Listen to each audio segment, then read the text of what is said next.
Welcome back, punters, to the Punters Academy review show. John Walter, good morning. Backing up off a very wet Sydney weekend.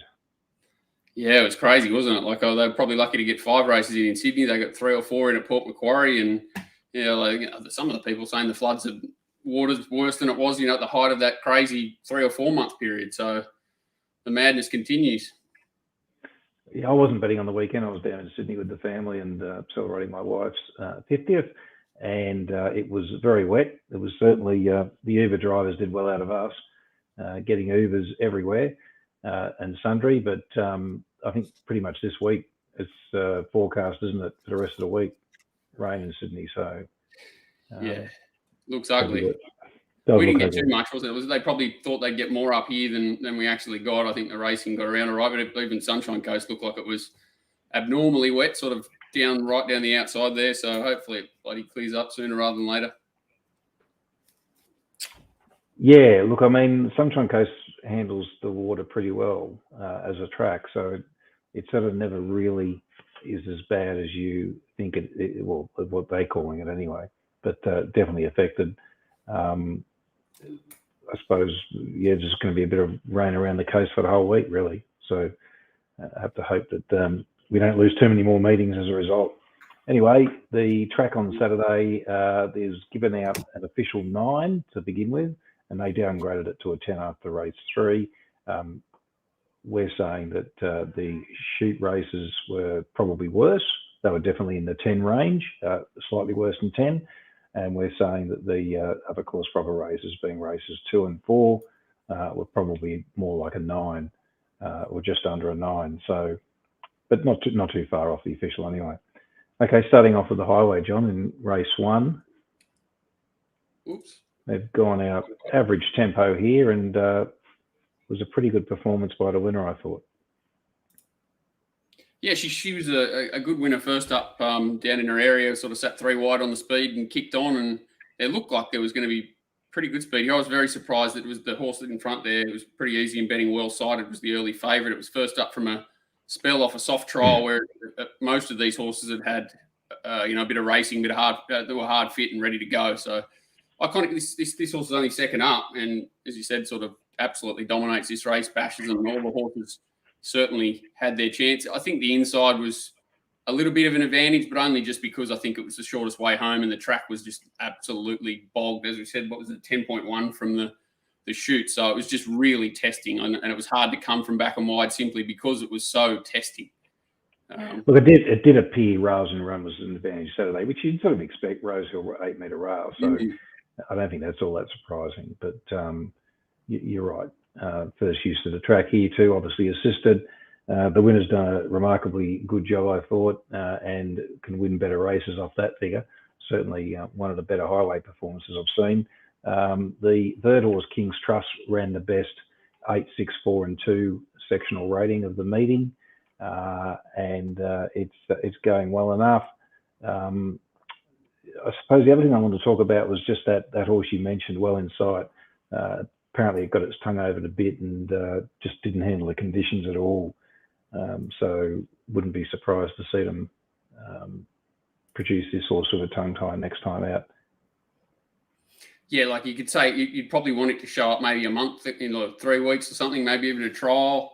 But you'd be definitely penning this, is removing it from its record completely. I think this horse here will make a horse. It's called Baradas. It's 4th run, first prep, so maybe that's enough for this prep. But I think next time in, a complete forgive here. It's been, it's really come on from its first start, second, third, and I thought it went well here. Just sort of dragged out of the race back and tried to loop him from back. It was just a 1,000,000 to 1 and did a good job. This horse is going okay below dart, just needs to find a race where it can control, probably up in distance a bit. And the winner, I'd be a bit skeptical. I think these two horses, if they're wordy, were flattered. It did go well and ran home. King's Trust, as you said, fast last sections, and the time was good. So I don't want to be too harsh on it, but I think I'd rather follow the winner.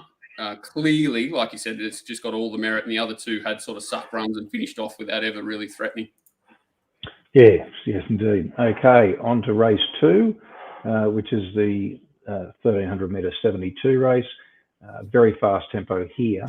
They've gone out incredibly quick, and that sort of brought the performance of Dehorn Unicorn right up in my mind. I mean, I just think all the merit sits with it, John. I think you'd probably agree. Just went way too fast. Maybe he didn't realise it was going that quick.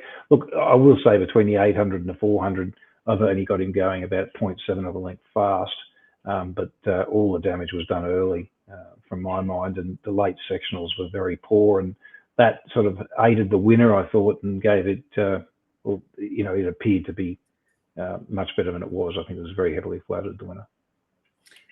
Agree, but the time overall is still good. Yeah, like I think you can see, like, I don't even know what horse that is, but the horse 4 wide, like, completely scrubbed and can't keep up. It was an abnormally fast early pace for a heavy track sort of race, and whereas I think this horse, Dehorn Unicorn, went way too slow last time. He's just unfortunately overdone it with the blinkers on here and just absolutely cooked it. The horse is flying. I don't know what you do with it, because that's a real gut buster. You can see he's quite keen, and he's gone, way above average to the 600, come home really, really slow. I don't know what that's going to take out of him. Whereas you can see the winner's back last in screen, never goes around a horse, cuts underneath him, comes to the sort of, in the right part of the track all the time, you would imagine. As you said, it's certainly flattered, but it did a good job, just hard fit, and the rest of them were all worked. Like these 4 horses have all worked in the run. The leader's obviously worked his absolute gut out the whole way, and the winner's picked up the pieces. I don't want to be too negative on it, because it has done a decent job, but this horse is flying. I'm just worried that could be the end of it. It's just that's going to take a lot out of the horse, I think. You'd think so. Look, maybe I've got some strange ideas, but I'd rather see that horse, Dehorn Unicorn, back up in 7 days if the horse came through to run okay.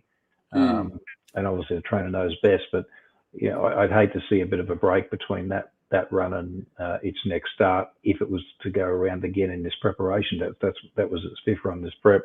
It's usually only ever had 2 or 3 runs in a preparation, albeit the fact that it's only had 9 starts, 10 starts or something.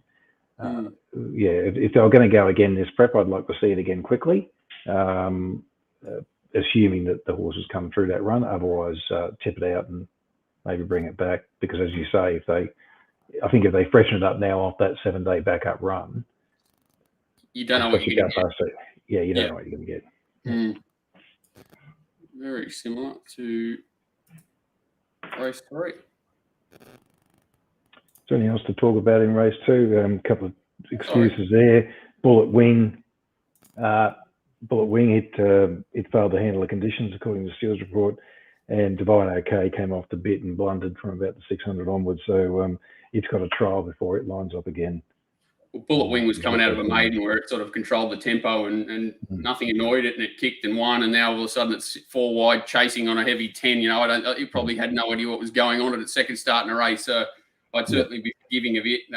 Maybe needs to drop back in grade and work through its grades. But that poor horse would have had no idea what was going on after about 200 metres there on Saturday. It's a complete forgive. Okay, on the race 3, the midway over 1,200 metres, they've gone out above average tempo here, just a touch above. And what do you say here, John? I've got this race rating pretty poorly, actually. The winners just sort of come home in a bad section. I think this race and the last race we'll cover, because it was the last race of the day. Race 5 are the 2 that are just, horses handed a race on a platter. And they're very average sort of looking races. I think sort of Centro Storico didn't sort of run the trip. It's the only horse that was up sort of near the speed and had every conceivable chance. The 3 in front have gone a little bit quick, but she said there's no real merit. Like they've gone a little bit quick, whereas the last race they went significantly fast and slowed down, still ran good time. These went a little bit fast, came home slow and ran average time, and the conditions are pretty poor. But the winner's last on the fence here. Monty Ditto just gets that miracle run through and runs down a horse in Centro Storico, who I don't think runs 1,200. So you can't be much more flattered for me than this winner. And it's also ran down, is this Heir of All, I don't know how to say this horse's name, Heir of All Safe, or whatever the horse of Jason calls, who was first up. I think it might be, yeah. So it was first up. This horse doesn't run the trip. This horse has won by default. And I think it's quite heavily flattered and looks to the eye like it's done a pretty good job. And it's weak on the line too, just to sort of to cap it off. I think I'd be happy to sort of be pretty negative towards Monty Ditto going forward. Look, I mean, the horse did actually show something in its last start that was meritorious, and that was its fifth run. Look, it can rate higher than that. It's that sort of low grade, sort of winter benchmark horse, I think. Yeah, for sure, and that's what that'll go to it. But I think it'll be far closer to the market too next start. I think they'll just sort of overplay it. That horse, similar to what we said, I think that's a gut buster too for the second horse era of insert name here. That's a hard run to judge what it'll do next start if it sort of comes out 2 weeks later, a bit like the horse in the last race. You can see how tired legs it is. It's trying its absolute life out, and it's hard to tell what these sorts of runs do to horses first up, especially. Lord Heron pulled up lame and with poor recovery, so Total Forgive It also didn't handle the conditions. It was sort of in the market, so we'll just forget about that run if you're assessing it next time out. Put a line through it and go on something else. Anything else out of that race, John? Happy to see the back of that race. Okay, race 4, the 2400 metre 78, I think it was. Yep, 2400 metre 78. Above average tempo here. The winner has finally run a race, or won its second race, I should say. It won that maiden at Scone some time back, and obviously appreciated getting up to the 2400 and the conditions. What do you say here, John? This is my only bet for the day at $100. $100 on the second horse, the grey. I think I've mentioned it every time it's gone around this prep in our reviews. It's been sort of out the back and wide and getting home okay in unsuitable races. And when it lobbed third defence here, I was pretty excited. Until nothing happens here. I'm fast forwarding. Very excited here. And then Chad sort of looks like he mustn't be able to see or something and takes his goggles off and decides to go 28 wide for whatever reason. I was still happy that Ig Drizzle or whatever its name is was chasing me. But I think this horse has finally found its go in life. It's just extraordinarily one-paced. It's the sort of horse you could see showing up in a 3,000 metre at Moonee Valley at some stage and just keeps on plugging. And that's its, maybe it can go on. It's not much of a horse, but this is definitely its go. Testing conditions, one batting. I can't knock first, can't knock second, can't knock third. Just a nothing race. Yeah, I mean, our candidate sort of put in that one run at Warwick Farm last time that, was a glimpse of old form, but sort of has regressed back to that sort of median rating for mine. So not sure about it.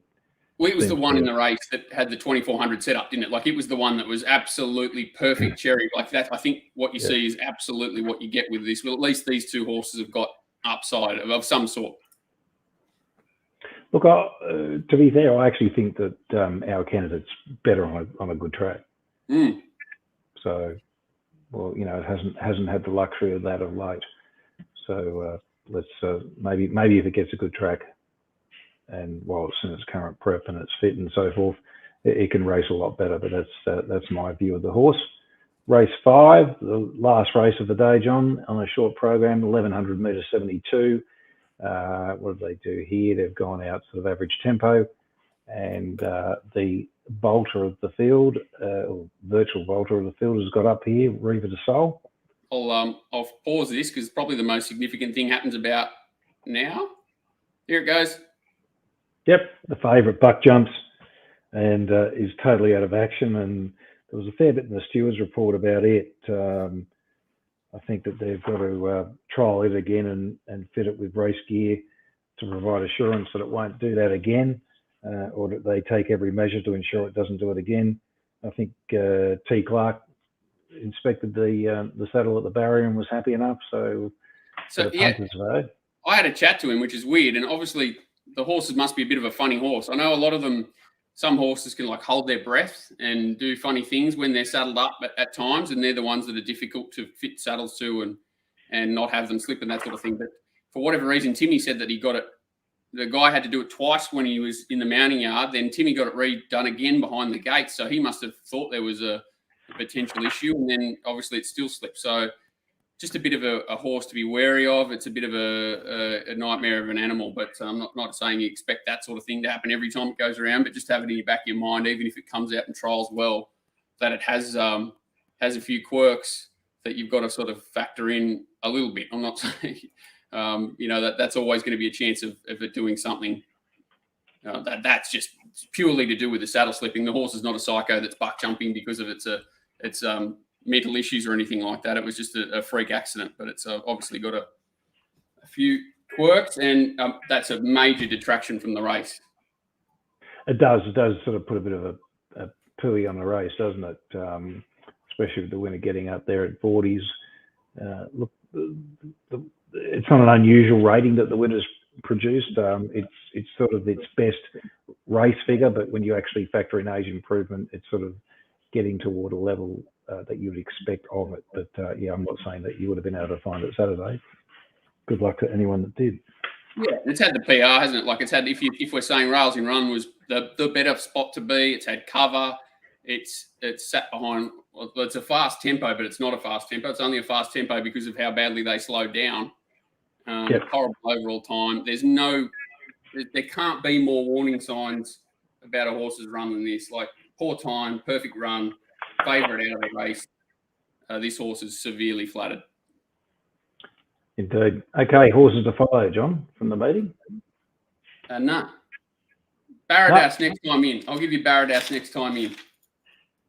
I'm going to say Iconic Dame, the first winner. I think he can certainly win better races, and he might get a prize as well. Yeah, well, it's weird. This sort of meeting, they could easily underplay it, can't they? Because they're big barges on wet tracks. Sometimes they do. I think the horses come back well. I'm not going to knock that. I'll give them my pineapple now, and then you can talk. We can actually talk about TopSport while I'm showing them my pineapple, mate. My pineapple of the week, just because people like to see me in pain. Not just back pain this week, in the pocket. Oh my God! So I haven't black booked a horse in Perth. One of the fellas in our chat room found this horse first up. It's called Flower in the Wind. You've never seen a ride like it first up, and it went like a rocket. Then second up, it's very similar, just a very weird, cagey ride. It gets to a listed race here over 2,000 metres. It's last in the screen. I'll fast forward it because it's a 2,000 metre race. And you just expect them to be absolutely trying for their life here. I'm not saying they weren't, but wait till you see this ride. So it's last the inside here, or second last. The favourite $1.50 chance is sitting outside it. You would think that if you've got any presence about you here, you're thinking, well, that horse is going to take me a long way. I probably won't ride for luck. I'll just wait till it goes and get on its back. But this fella had a different idea. I don't know the jockey that well. This is the favourite now, takes off. Mine decides to stay back here, 50 to 1 each way. And now he's got to ride for luck. He still sort of finally gets to a position there where he could come around their heels. No, we're going to try and drive through the middle. And I don't know where he thinks he's going to go. And then he has another shot at going to a gap that's not there. And my each way bet was Maximum Pain. It was a beautiful way to finish off a day and head to watch Minions at the movies off the back of that. I could have been floating on cloud 9 and I was ready to headbutt a wall. But everyone loves to see me in pain. TopSport Pineapple of the Week. Indeed. Okay, and speaking about TopSport, of course, punters, if you don't have your account already, you need to get in contact with Tristan, and his team or himself will get that sorted. Of course, you'll always get a fair bet, and they will bet the minimums or the limits, I should say, from the time that they actually go up, regardless of the actual state. In New South Wales, there's obviously bigger limits. I don't know what the actual limits are in some of the other states now. I'll have to chat to Tristan about that and see if we can get some more information. But in terms of questions this week, we'll start off here. We've got a bit of a list to get through, which is good after last week. Perhaps the $200 gets them out, John. I don't know. But first one here from Mark Cruikshank. How do you factor in A. Bullock, A. Morgan, D. Gibbons when riding in the bush? How much do they factor in your price weighting? Is it just a number, or do you allow some subjectivity to bonus further if on particular horses for how much better they are in others, or how much better they are than the others in the bush? Mark, it is a number for me. So in terms of whether it's in the bush or in the city, I sort of rate them the same. So that's already been factored. The fact that their predominant area may well be country, that's already built in to the way I do my numbers. Assuming 3 horses of equal ability, so we'll say A Bullock, A Morgan, and D Gibbons. 3 horses equal ability, so 2 to 1 each without the jockey factor. Put the jockey factor in right now today. Gibbons 11 to 8, Bullock 7 to 4, Morgan 7 to 2. That's how I'd have them. 100%. So you got Gibbons, Bullock, Morgan. Is that your order? Sorry. Yep. Gibbons, Bullock, Morgan. Right at this moment, off their current form. Right at this moment, in terms of how it affects my pricing. So each of them are effectively a 2 to 1 chance without the jockey. And now that we have the jockey in, we've got 11 to 8, Gibbons, 7 to 4, Bullock, 7 to 2, Morgan. Is that without no claim for Gibbons? That's all factored in. Claims in. Yeah, no. So like if it's in the country, he's not claiming, right? So is that? No, but he's still got a claim as far as the metro area is concerned. Yeah, no. So when you're lining him up, obviously it's a big difference with like 3 kilos because these guys are running. I'm just wondering how you because it's a big say. I'm saying it's a big call to say Gibbons, Bullock, Morgan without a claim, but I figured you must be factoring it in, which you are, aren't you? Yeah. Cool. So that's cool. Yeah. No, that's interesting. I'd be similar with the claim. I'd be very similar. I think Aaron Bullock is just the best rider the country's seen, for a long time. Obviously, Greg Ryan, Robert Thompson, extremely good. But in the last sort of 10 years, he's the best jockey they've had there. He's got his weight issues. He's just excellent at riding. He's so strong late in the race. He can lift an ordinary horse, which is what he's dealing with 99% of the time. He, to me, is the ultimate country rider. In most circumstances, his one downfall is he doesn't like leading, which is an issue because obviously so many horses come from that sort of position, 1, 2. He likes to sort of box seat nearly all of his horses. He's extremely good at getting them out of the gates and doing that. His reasoning for doing that is because of the unpredictable nature of the other riders in the area, which is quite interesting, and it's a lot safer, and he thinks it's like percentage-wise the best way to ride the majority of horses. So you kind of know that when you're going in with Bullock. Dylan Gibbons is probably the most promising apprentice in the country, I would just about say. 3 kilos in town, he's the best value in the country. I'd be happy to say that.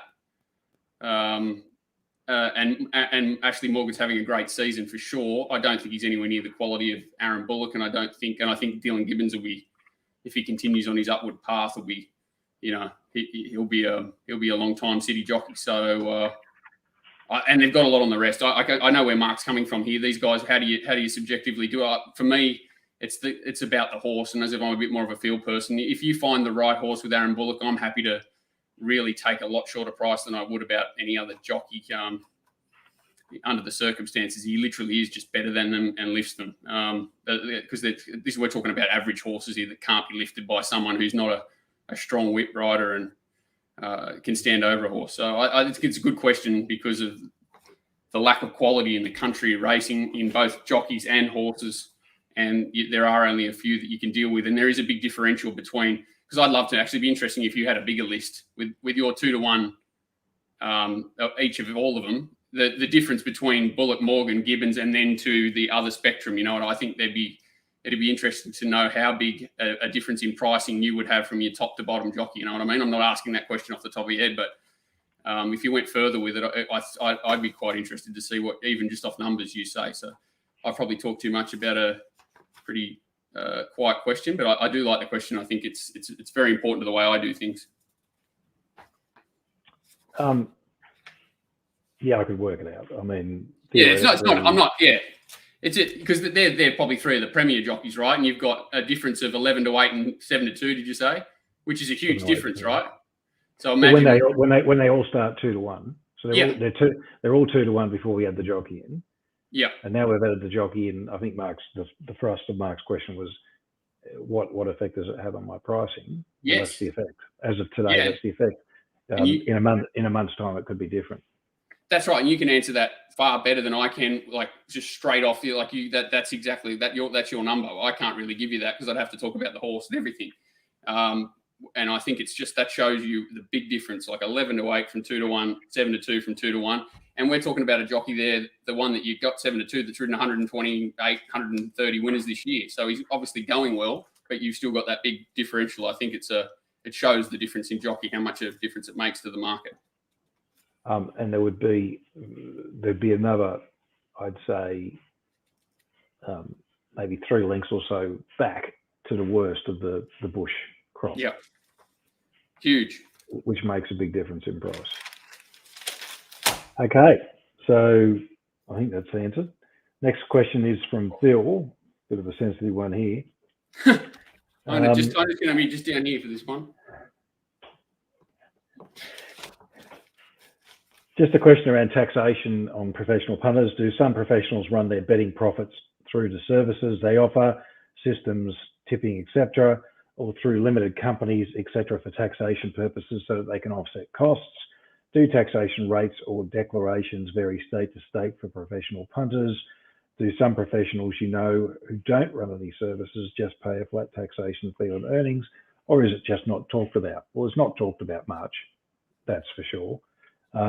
The ATO, apart from the settlement with the old Humberton syndicate, there's never been a successful case prosecuted in Australia for anyone who's a professional punter. The one I remember most was against Ross Evans, and the commissioner failed to prove their case. There has been, I think, 2 or 3 others. There might have been 5 or 6 in total, I think, that I can remember in some case law that I looked at, because I did look at this issue because I was concerned that how it could affect me, I suppose, many years ago. Generally, the view is basically that winnings aren't taxed. They are taxed if you run as a business. There's no doubt that in the Gelco scenario that it was a business. I mean, they employ hundreds of people. They run it in a very systematic and business-orientated fashion.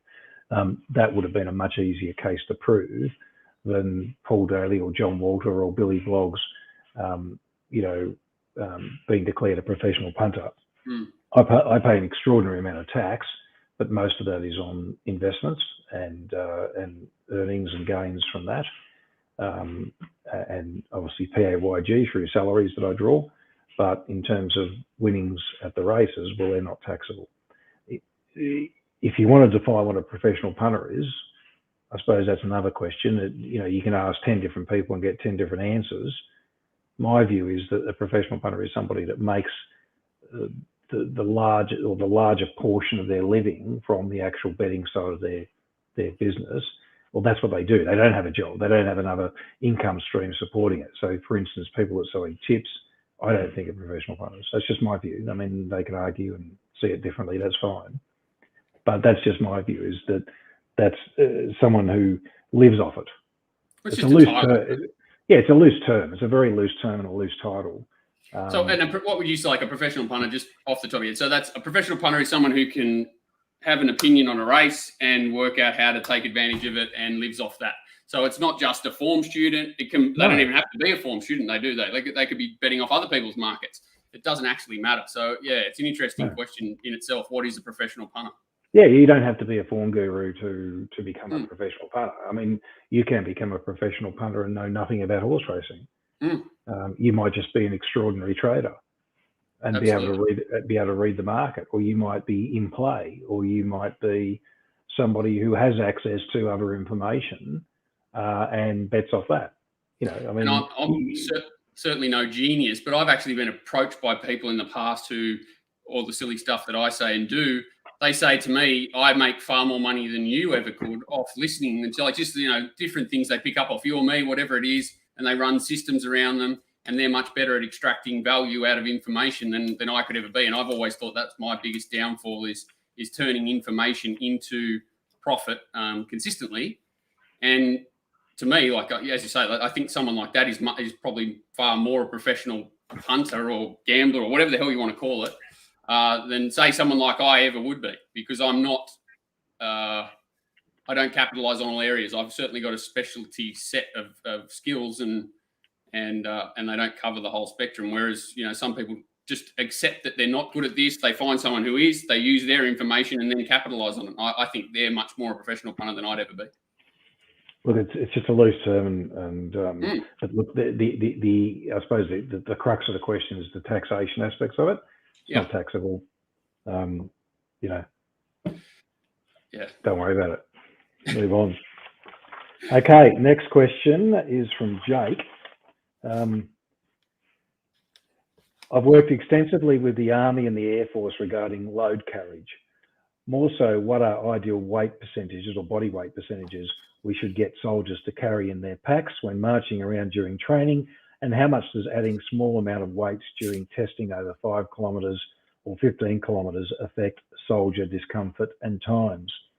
Something that keeps sticking out to me was testing that we've done with soldiers post-initial training is that we used to pack marching and we added extra kilos to the soldiers' packs from say 35 kilos to 38 kilos, and that didn't affect the discomfort or the times, as so many other factors like sleep, muscular fatigue, diet were higher on the soldiers' list.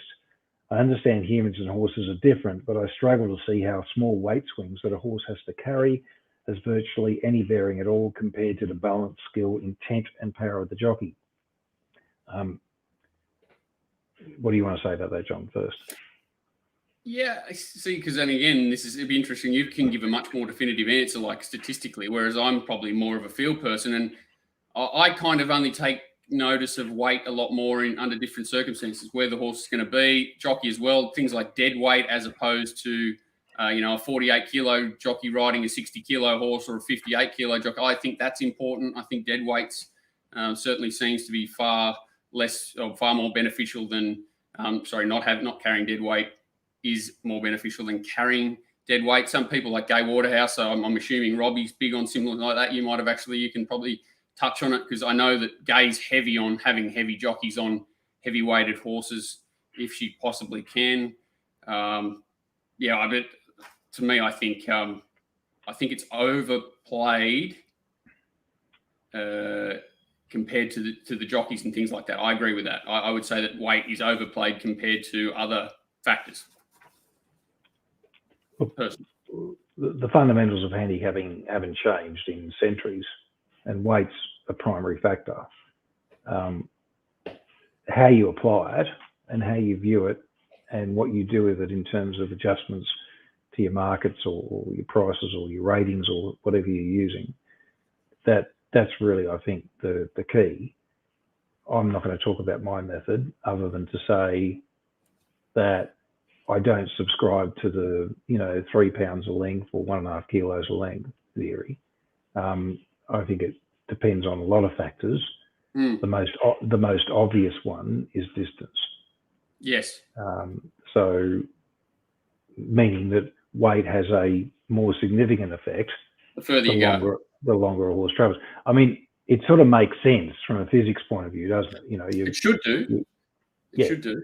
It should, and obviously there's going to be inter-horse relationships, inter-horse weight relationships. So, a big animal that's 600 kilos, the effect of an extra few kilos is going to be less significant, you would think, than a very lightly framed young horse that has to carry that extra weight. And as you say, there is some argument about live weight, dead weight, all that sort of stuff. I think the other thing is probably position in run. Like, I think it's easier with momentum to sort of carry weight than it is to pick up from back in the field with a significant weight. I think they're the times I probably take them into account. Like, if you've got a horse with 62 or something and you think it's going to have to come from last, I'd rather that horse up on speed rolling than trying to pick up with extra weight on its back. Yeah, I can see why you'd say that. Look, it's a factor. It's a factor for clients of mine that use my figures. They don't have to think about it because it's already factored. So I've done the work for them.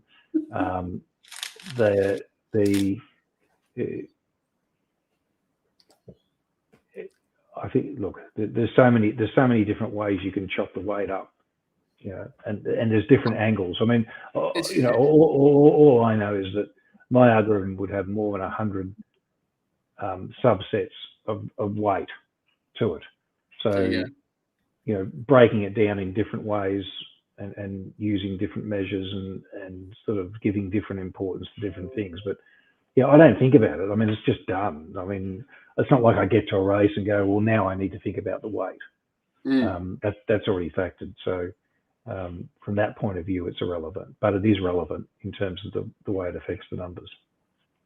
And you can only be, say you've got two horses. I know we've probably gone too far on it. Say it's like a race, for argument's sake. You're going from weight for age to a handicap. And those horses, got a number of horses coming out of the same races. And now they're going into a handicap where one may drop 7, 8, 9 kilos off a previous performance. You'd be insane not to somehow factor that in, wouldn't you? Like that these two horses raced against each other. They did this day. Now this horse has got 5 kilos less than that. It's got to have some sort of bearing, no doubt, and it's just up to personal preference all the time. Look, the great, the great weight ratings guru Don Scott, subscribed to the theory of 1.5 kilos equals a length. Now, there's no way of proving that he's wrong. No.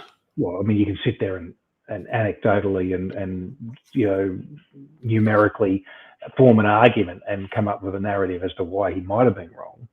But it served him well. Truth be told, there's no answer, is there? There's no possible answer. It's not possible because it's different every race, everything. So what you've got to try and attribute is the closest to over a time of a million races, isn't it? Like that's what you're aiming at. Because you can't be. There is no number. Well, yeah, you use data to help you in that exercise. So I factor it. I think it's more important than 1.5 kilos a length in some races, and far less important in others. Move on. Okay, next one from Manfred. I'm not sure if it's trainers' instructions to get cover from wide barriers that causes on-pace horses to get back midfield or worse instead of sitting 3 wide with no cover. What's best for a horse's chances? I'll go first. He's my sort of guy. So you'll see poor jockeys in. So I'll talk about sprint races first because there's a big difference between sprint and staying races in this sort of regard. Good jockeys will not restrain their horses to gain cover back in the field in a sprint race. If they will come out, if they're not going to intend to go forward, they'll sort of take a position and then they'll let the tempo of the race dictate whether they get back in the race, or if they're going slow, they'll probably get caught in a 3-wide position, which they'll be happy to be in because the tempo of the race will allow them to sort of be okay.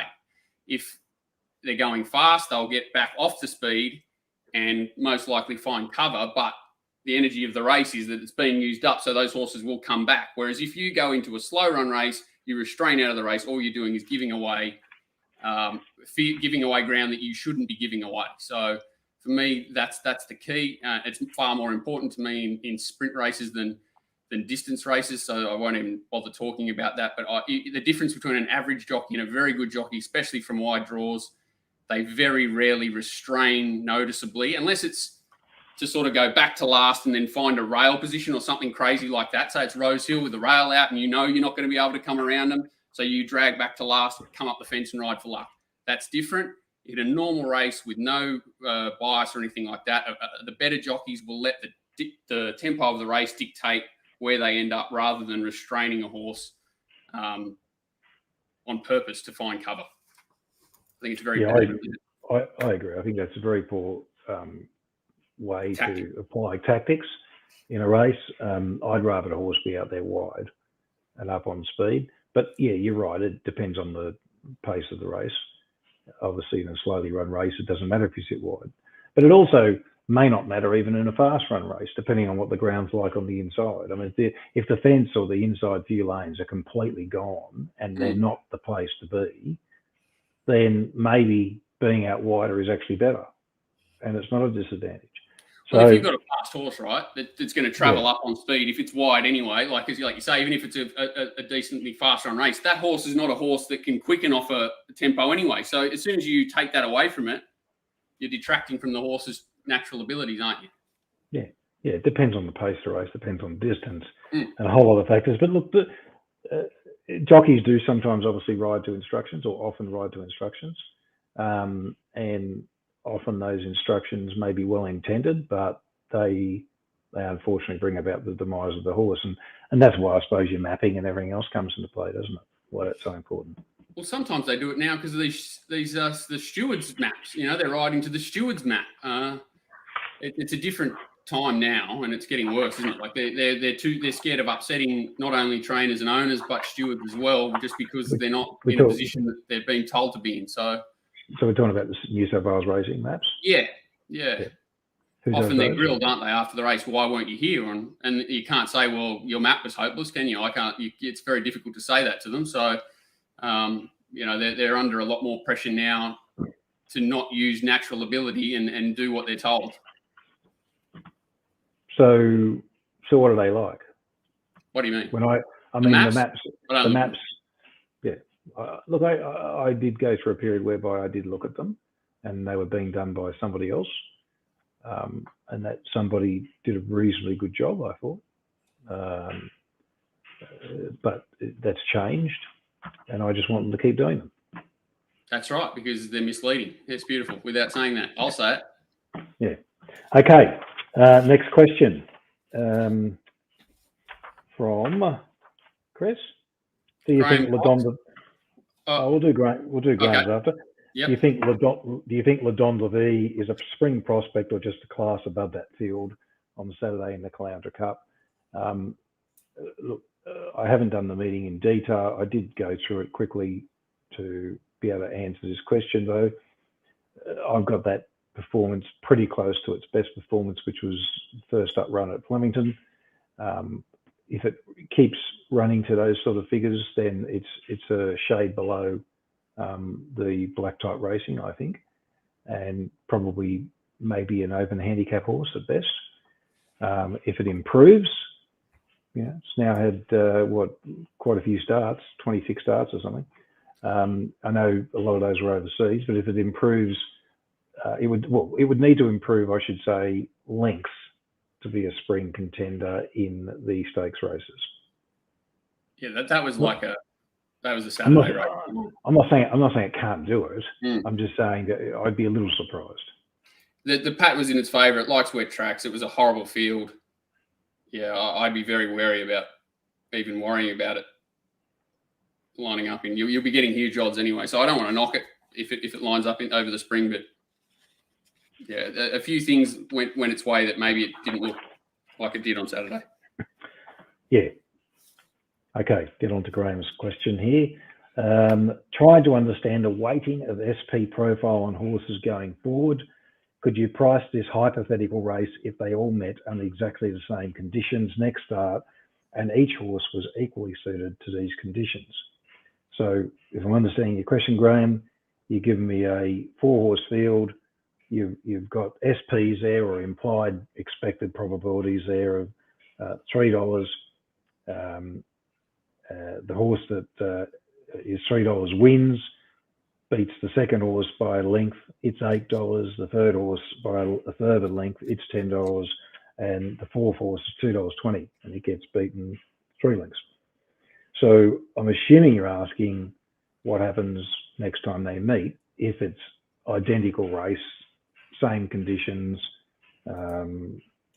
same weights, etc., etc. Well, the market's obviously going to change because you've then added a further layer to it where you've said the horse one goes up 2 kilos. That's the horse that won, who would now, instead of winning by 1 1/3 lengths, would get beaten roughly a third of a length, assuming you believe the 3 pounds to a length theory. Horse 2 carries the same weight, so it now becomes the winner. It was beaten a length, and it now wins by about a third of a length. Horses 3 and 4 drop a kilo, and so they go from being beaten 2 lengths to 1 1/3 and 3 lengths to 2 1/3. The market's obviously going to change. Could you price it up? Sure. But are you pricing it up off the actual result, or are you pricing it up off a combination of what the expected performance was versus what the actual performance was? And then you've got to factor in a whole lot of other things, where the horse was in its preparation, but you're trying to argue a theoretical race here. I don't think it works. I don't think the argument works. I'm not I believe in SP profile, but I don't make decisions on it. It's a factor. You interrogate SP. I simply go, well, first of all, you got to normalize the SP. That's the first thing you got to do, because it's going to be different in every race. But once you've normalized it, yes, you need to take into account actual performance to expected performance. How you do that, everybody's got their own ideas or process. It's a huge question. It's a huge question. And then, like you say, then you've got to apply it to the next race where they've got now another race under their belt, blah, blah, blah, blah, blah. So, yeah. Yeah, I think it's problematical. And the other thing you need to think about is, the actual price itself means something different depending on field size, depending on area, like Saturday at Flemington versus Tuesday at, I don't know, Gundagai. They're both even money. Do they mean the same thing? Well, the answer is no, they don't. It's got the bones of a very good question, but it's unfortunately a little bit it's impossible to answer because it's not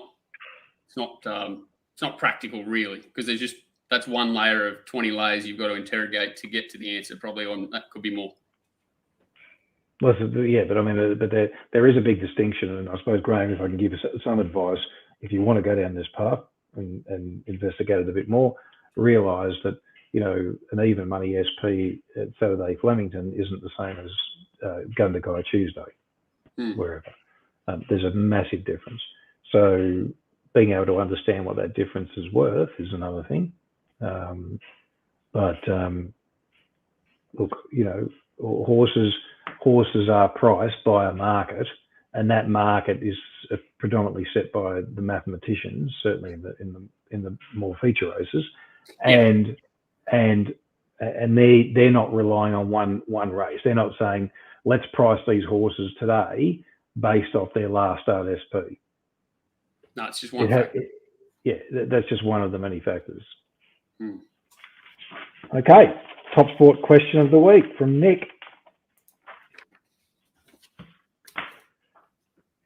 For a young person aspiring to come into the wagering space full time, how realistic is it to be able to make a living at horse racing betting, given the current state of the industry, account restrictions, POC taxes, etc.? This is really relevant, especially if you are somebody who, don't have to be young, just somebody who hasn't got a lot of experience, or you take your punting seriously, or you're a serious hobby punter and you're trying to go pro, or you're wondering what it would take to go pro.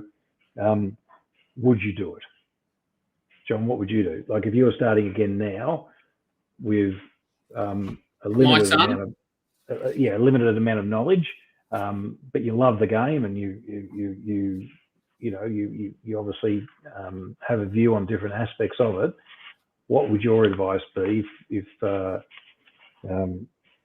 young Walter stepped up to the plate and said, "Dad, I want to be a pro punter like whoever"? Firstly, I'd like to think that since I was about 16 years old, there would be very few more passionate people about, well, I'll say New South Wales racing, because that's where I've spent the most of my life and most of life on track, chasing race meetings since I was 16. So it's in my blood for sure. Lived and breathed it. And if my son now said to me, I want to have any sort of interest in racing, I would 1000% be against it, wouldn't let him near it. I'd be very surprised, and this is a horrible thing for me to say, that racing will be... So he's a 7-year-old at the moment. By the time he was 18 and I thought he wanted to get a job, if things continue the way they are, I'd be very surprised. I wouldn't be surprised if racing wasn't even here. So, and I nearly cry when I say that. But, yeah, I think it's in dire straits. And I think just from a professional punting perspective, if that's where you want to go into, I think it's going to be near impossible. I think by the time in the next 2 to 3 years, if things continue on down the line they are, which I don't think they will, because it has to come to a head. It's the powers that be believe that anyone, and this sounds horrible, right? Like they don't believe that you can win at racing, and they don't believe that people that think they can win at racing are important to the industry. Therefore, they believe the taxes and the changes of prices and the changing in the... Someone said the word ecosystem the other day about racing, and really, to me, that's what it's all affecting. They don't understand that turnover and punters and having people turn over money is the lifeblood and centre of the whole ecosystem. and they don't understand what they're doing by poisoning that core of the whole ecosystem, and it's just going to spread like wildfire. There's so many people pulling out of this industry now. Big people. I'm talking about big syndicates, a lot bigger than I could ever be. And it's funneling, and it's just going to keep funneling down. If Betfair goes, it's going to be another huge blow. If silly things like markets change from 130 to 135 or 140%. What does that do to pricing long term? How do you bet through it? If Betfair's gone, how do you bet through it? It's really worrying. I just hope that someone that's got some sort of logic gets into power soon and puts a lot of people's heads together, and they understand that, it's radically, it's not even close to the right set of the taxing. Really is where it all comes back to, and the way that the corporates, you can't even blame the corporates anymore. I used to be the greatest corporate hater in the world. They can't operate now unless they win 15% on turnover off a client. Like, how can that be good for the industry if you've got to lose every time you have $100 bet, you've got to lose 15 of it for it to be viable for the corporate to even hold the bet? Like, how can that be a positive? I'm a little bit more positive. Good. I hope you are. Please help me. Okay, there's so many different factors to this. The first thing I want to say is just while I think of it, there's a fellow by the name of Richard Irvine. Many of you will know who he is. He's made his way back to Twitter. He started a little blog, and the other day he wrote a blog, The Fair Play Coalition, which talks about some of the issues that we face that are current and very relevant. And I urge punters to get around that. If you don't follow Richard already, you can. His Twitter handle is @SoTheGreatGame, and stateofthegreatgame.com is the actual address of the blog. So have a read of that. First of all, that's the first thing I wanted to say. Second thing I want to say is I think it depends on what type of punter you're trying to be. Now,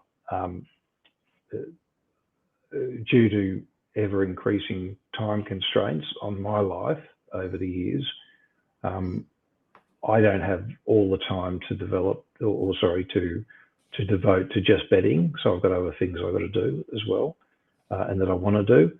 And so my goal a few years ago was to take what were already very good automatic probabilities that I produce, which they don't just happen. I mean, there's years and years and years of development that goes into that, and put that into a model where I could bet far more aggressively into Betfair on an automated basis. So that was my goal at the time. I spent considerable effort and money towards developing that model, and at the time, product rates were different, so the actual Betfair commission rates were less than what they are now, because, as you know, in all areas, I think bar New South Wales, up until recently, they've all gone up about, I think, 16.7% or something like that. Sort of strikes me. And also the commission discount rates got abolished, and it meant that the commission discount that I was getting was going to change. And so I then spent some more time over the last few months looking at that and what impact that would have. And sadly, it's meant that I can't continue with that model. So that model that was otherwise profitable is now not profitable. It's still profitable, but the risk to reward ratio doesn't make it viable. There, though, and you weren't betting through, you're betting through, in your opinion, what I'm saying is, what I'm trying to get to is that it wasn't the edge in, you were getting a huge, say for a casino, so to argument, it wasn't a 50-50 and you were getting, you weren't getting $2.10 the even money chance all the time. It's not as if we were spoilt with a huge edge, as in, I don't know, so I'm gone with this sort of thing. It really upsets me. But what I'm saying is the taxing and everything was more than fair at that stage where you started. It's not as if taxes needed to increase. No. It was already, what I consider to be unfair. Correct. I understand that Betfair are running a business, and they've got to price their products based on, what it costs them. right, Yes. as a business as well. So I get that. I'm not sort of blaming Betfair because I'm a big supporter of Betfair as a concept. But what it's meant is that I just basically haven't been betting on that account at all for virtually all this year so far to date. I have another model which runs, it's a lay model. It runs for smaller money, but it runs and iterates over about 900 to 1,000 races a month, and that is successful. But I have noticed the last 2 months have been decent losing months on that particular model. Now, I don't know whether that's just variance, probably is, because I also had a sort of abnormally very good 6 months or so prior to that, right? So where but at I'd the been same winning time, you are paying more tax in that period, so that's just a given, right? I am, and it has affected liquidity.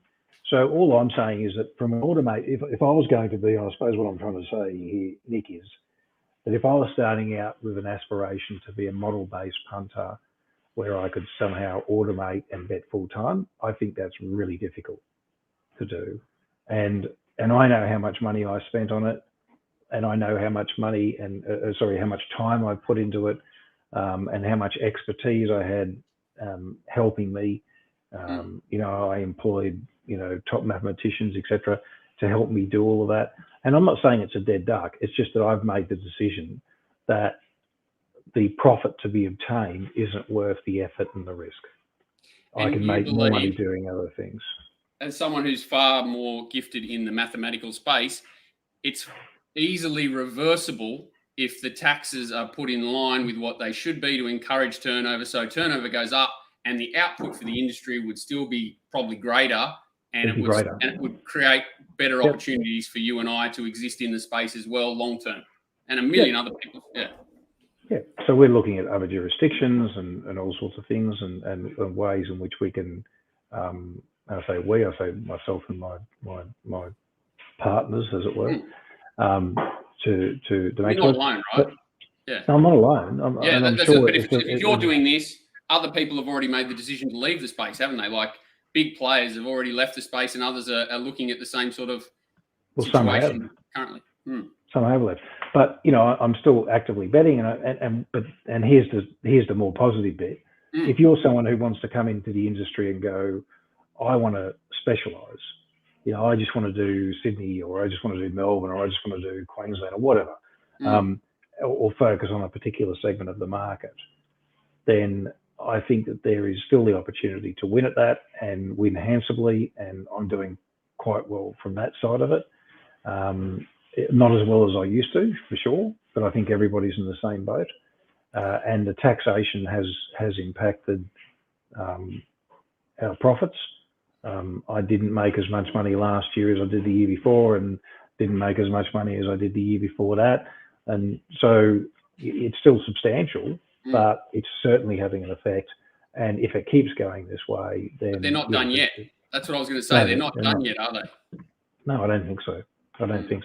But yeah, look, at the love of the game. I'm like you, John, and like most of our, if not all our listeners, you're extraordinarily passionate about the game. You want it to survive. You want it to keep going because it's what we know. It's what we've been involved with for so long.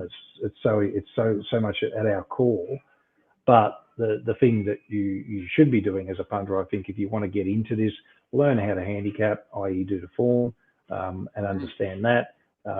There's different ways to do it. My way is to use ratings. I think most successful punters I've ever come across and met who have made the most money out of the game are ratings based. I mean, that's just fact. But there is great skill in knowing how to use it and use the tools. Read the Don Scott books, read other books about handicapping, read different papers about handicapping and the way markets work.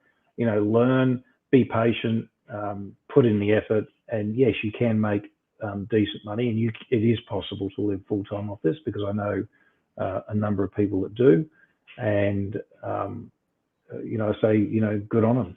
But yeah, the attraction is not as much as, it's not as good as it once was.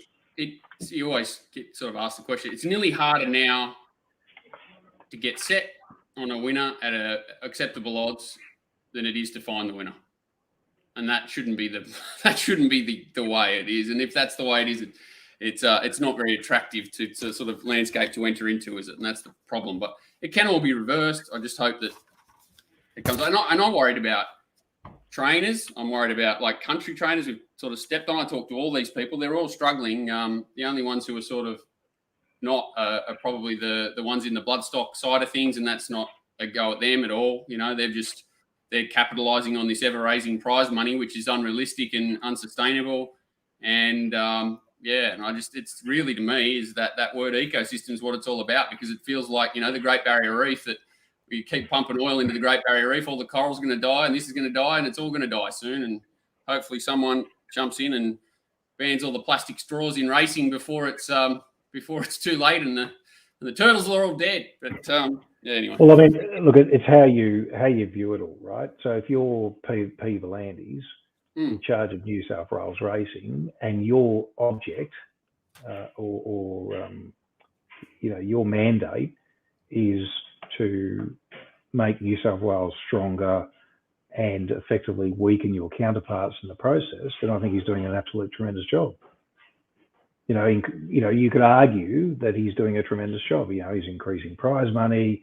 There's so many good things about New South Wales racing. There are so many good things about Victorian racing. And you could argue that they're doing a much better job in certain areas. I think the biggest issue you've got is that you've got principal racing authorities working against each other as opposed to working with each other. You know, they're all running their own agenda, and no one seems to really care about the greater good here. It's all about, you know, what's good for me, what's good for my mandate, what's good for my backyard. And increasing prize money is a futile exercise, because I can guarantee you, if you raced for, you know, $70,000 or $80,000 on a Saturday instead of 150, the fields would be identical. And the prize money, and yearling prices would be more achievable. Training, price of everything would come down, because the prize money's, you know, inflating things ridiculously. Well, and the savings and the hundreds of millions of dollars that would be saved nationally, well, it may not be hundreds of millions, but it's a lot of money. Whatever it is, right? Whatever it is, some of that could be put to better use in terms of educating and bringing on the next generation of punters. Because if you only think about the nightclub and you only think about what the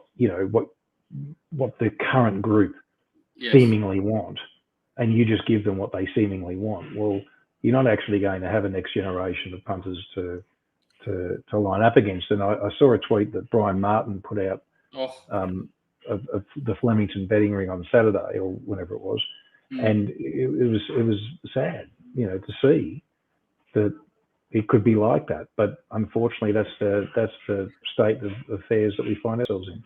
And that sort of thing, like I don't like that either, because I see the bookmakers as a big part of racing, like on-track bookmakers, but it is a digital world. But that's even not that's not the issue. Like if you're saying raising prize money and having these big races and things is to say that any sort of jurisdiction's high, and I don't want to pick on anyone at all. I don't think that's any sort of gauge of how racing's travelling. You know, like I think country racing in New South Wales is almost dead. I think 99% of the participants in country racing are like under huge amounts of pressure.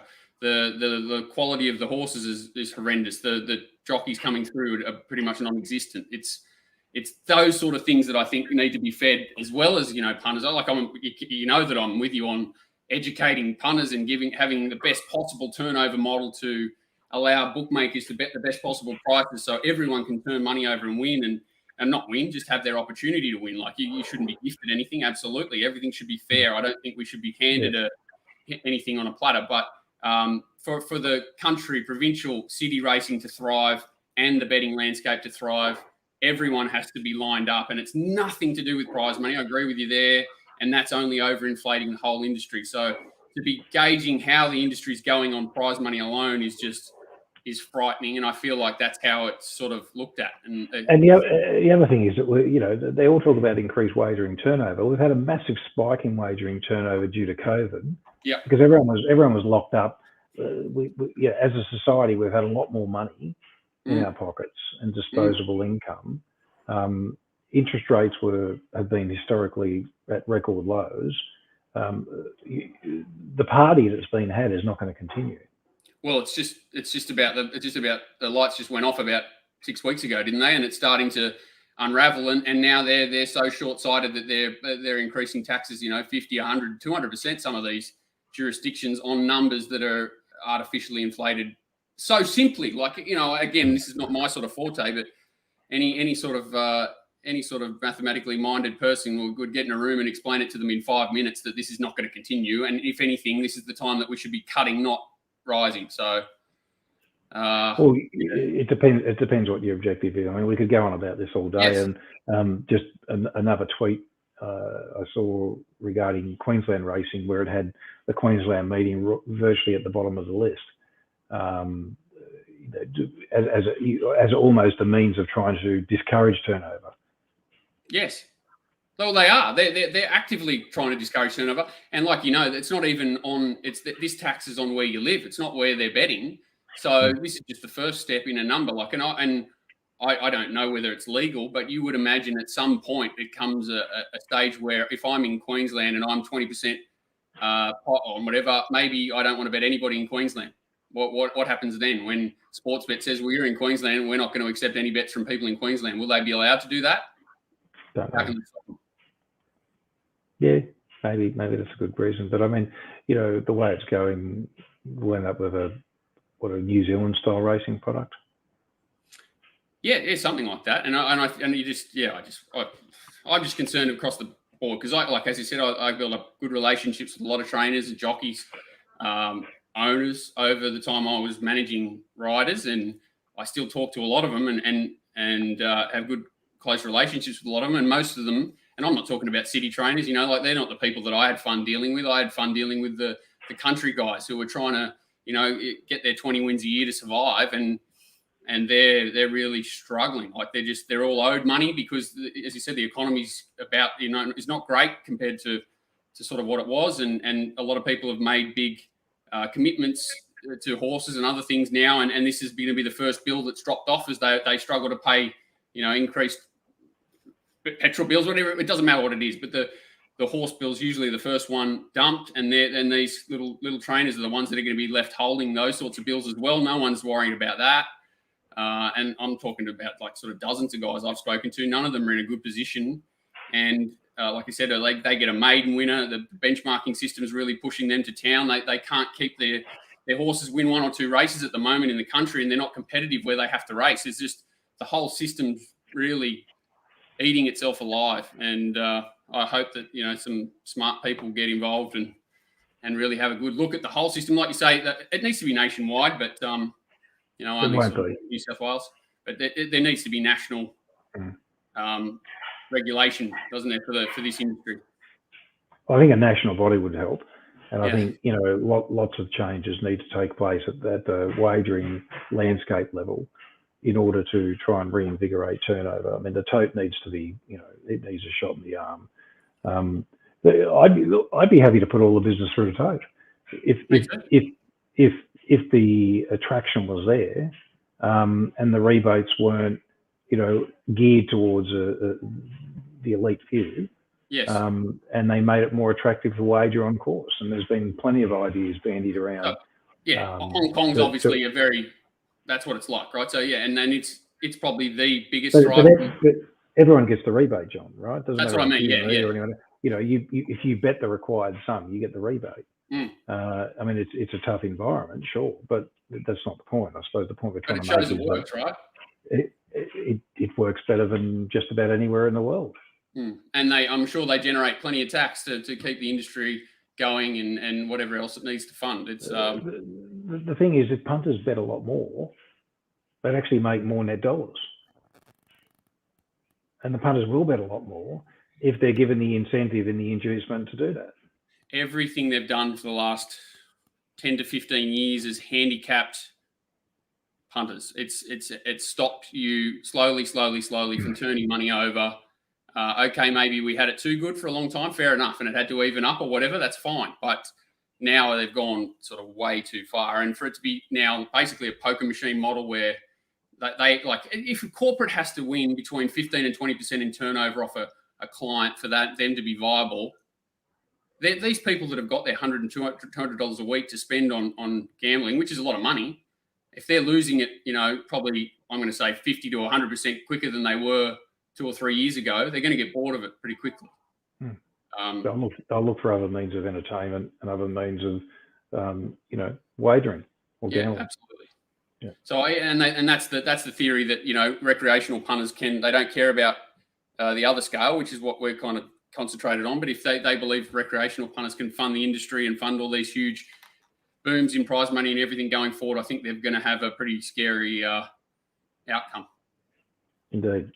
Nick, that's a question well answered. We certainly covered more about the POC taxes and other aspects of that question, but hopefully that sorts it. And if you've got any other details you want to know about, you can contact either John or myself directly. Punters, we'll see you next week for the review show. There won't be a rapid fire show this week. There's nothing. Why don't you guys like talking about crappy races? I love talking about crappy races. You guys are just too bloody, too hoity-toity. No, it's all about a time and how much time we've got. And, I suppose the concept of the show was originally that we'd focus on the better races. And look, we might still review that decision. But anyway, until then, thanks for watching. Cheers, guys.